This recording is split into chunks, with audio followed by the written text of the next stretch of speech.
5 koleksi Al-Quran paling tua di dunia yang ditemui setakat ini. Kita hari ini amat beruntung dapat membaca Al-Quran yang sudah siap dikomplikasikan dalam bentuk yang amat mudah dibaca. Malahan penerbit-penerbit zaman sekarang kerap turut sama menyisipkan terjemahan serta kisah sejarah di sebalik penurunan ayat tersebut dalam setiap helaian Al-Quran yang ada. Al-Quran telah mengalami pelbagai penambahbaikan daripada segi cara penulisannya serta diterjemahkan ke dalam pelbagai bahasa dan yang pasti kandungannya tetap terpelihara hampir 1.500 tahun lamanya. Untuk sebuah kitab setua itu, pasti wujud beberapa versi awal yang berbeza dengan Al-Quran yang kita kenali sekarang. Pernahkah Anda tahu tentang 5 versi awal Al-Quran yang dipercayai tertua di dunia setakat ini? Yang kelima, manuskrip Topkapi. Manuskrip yang dikenali sebagai manuskrip Topkapi ini disimpan di Istana Topkapi, Istanbul, Turki. Dipercayai ditukar sekitar 100 ke 200 tahun selepas permulaan kalender Hijrah. Kandungan manuskrip ini ditulis atas lembaran bersaiz 41 cm kali 46 cm, mengandungi hampir keseluruhan kandungan Al-Quran kecuali keciciran 2 muka surat. Tidak diketahui siapakah penulis asal manuskrip Al-Quran ini, namun dipercayai ditulis semasa zaman Khalifah Umayyah. Versi Topkapi yang dijaga rapi merupakan hadiah Muhammad Ali Pasha Al-Mashhud Ibnu Agha yang memegang jawatan Gubernur Mesir ketika itu serta dianggap bapa pengasas kerajaan Mesir moden kepada Sultan Mahmud II, salah seorang sultan semasa zaman Empire Utsmaniyah sekitar tahun 1811. Keempat, Codex Parisino Petropolitanus. Kodeks ini ditemui dalam longgokan helaian laman Al-Quran dalam Masjid Ammar Ibnu Al-As atau lebih dikenali dengan nama Masjid Amir di Fustat, Mesir, dan disimpan di situ sehingga penghujung abad ke-19. 2 orang pengkaji Perancis bernama Jean Marcelo dan Louis Cherville yang bertugas di Mesir ketika itu membeli lembaran tersebut untuk kajian. Mengenal pasti lembaran itu ditulis sekitar penghujung abad pertama kalender Hijrah dengan banyak pandangan mengatakan tariknya ditulis adalah awal abad ke-8. Mengukuhkan pandangan ini. Mempunyai lembaran berdimensia 33 cm kali 24 cm, 98 lembaran yang selamat ini dianggarkan menyimpan lebih 45% keseluruhan isi kandungan Al-Quran lengkap. Ditulis oleh 5 orang penulis berbeza.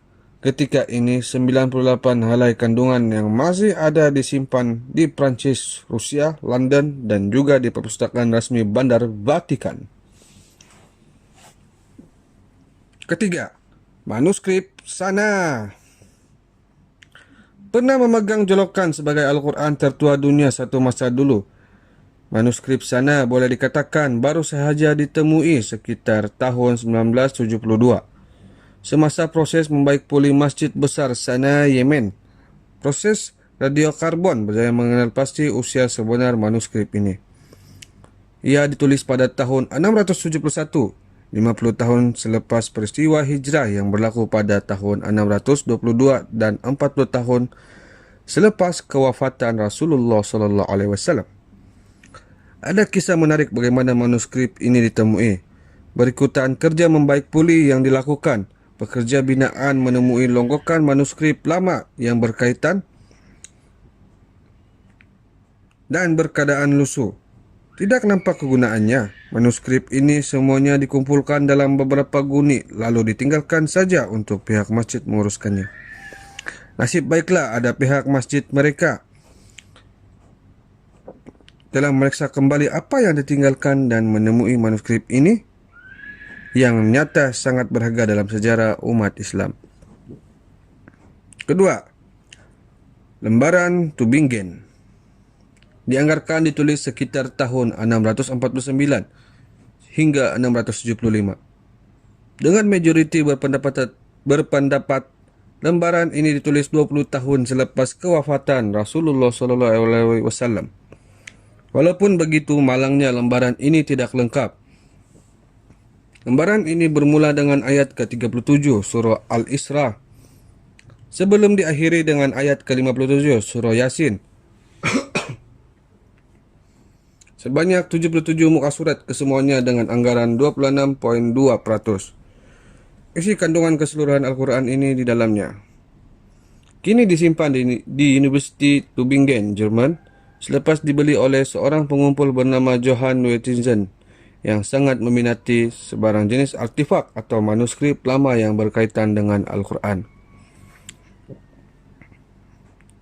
Yang pertama, manuskrip Birmingham. Disertakan sekali bersama dengan beberapa manuskrip berbeza, seorang penyelidik di Universiti Birmingham bernama Al-Bafedeli yang diberikan akses kepada kumpulan manuskrip itu mendapati wujud beberapa perbezaan ketara hanya pada 2 helai lembaran manuskrip itu berbanding lembaran yang lain. Pihak Universiti Birmingham mengambil langkah menghantar manuskrip itu bagi mengesahkan usianya. Pada mulanya, koleksi manuskrip itu menjadi milik seorang pengumpul Irak bernama Alphonse Mingana yang terkenal sebagai pengumpul bahan-bahan manuskrip dan artifak dari kawasan Timur Tengah. Manuskrip itu bertukar tangan sebelum diserahkan untuk disimpan di Universiti Birmingham. Keputusannya berbeza. Radiokarbon ke atas 2 helaian yang berbeza itu dan ditulis di atas kulit kambing menunjukkan helaian itu berkemungkinan besar sudah ditulis semasa Rasulullah SAW masih hidup lagi. Walau bagaimanapun, pihak penyelidik daripada Pusat Kajian Raja Faisal yang berpusat di Riyadah, Arab Saudi menyangkal dakwaan ini berikutan cara tulisannya yang nyata mempunyai sistem berbeza dengan tulisan awal Hijazi yang digunakan. Selain daripada proses radiokarbon yang dijalankan ke atas kulit kambing itu tidak membuktikan dengan jelas usia tulisan yang digunakan. Ini kerana adalah satu menjadi amalan biasa masyarakat Arab membasuh kembali kulit kambing yang sudah digunakan sebagai manuskrip.